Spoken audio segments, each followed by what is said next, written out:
आरवा एंटरप्राइजेसची branded विक्री आणि विक्रीतील सर्व सेवा, लॉयड आणि शार्प ब्रँडचे AC, TV, fridge, washing machine उपलब्ध। आमचा पत्ता Aarva enterprises, Naik petrol pump समोर, वागदे, कणकवली। संपर्क 9619 61 15 58 आणि 91 30 34 79 08।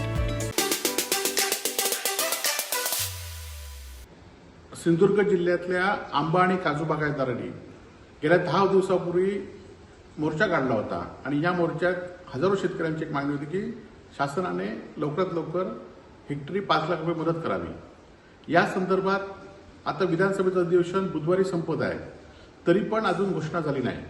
स्वतः पालकमंत्री या मोर्चाला समोर गेले होते, त्यांनी सांगितलं होतं माननीय मुख्यमंत्र्यांच्या समवेत बैठक झाली, या बैठकीत शेतकऱ्यांना कोणाला बोलवलं नव्हतं, परंतु लोकप्रतिनिधींना त्यावेळी चर्चा झाली, परंतु अजूनही मदत जाहीर झाली नाही।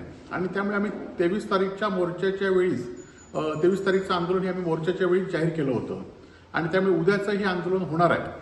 परंतु सरकारने आता मात्र दडपशाही सुरू केलेली आहे।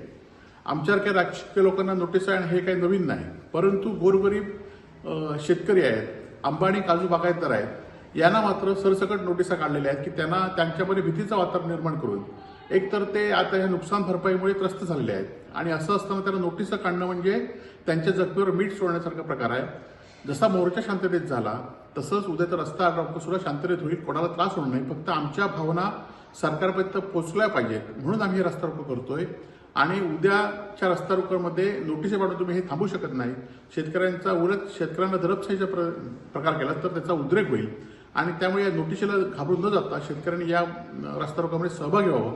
खासदार राजू शेट्टी याचं नेतृत्व करणार आहेत आणि आपल्यामार्फत सगळ्यांनी सहभागी व्हावं असं आवाहन मी आपल्यामार्फत करत आहे।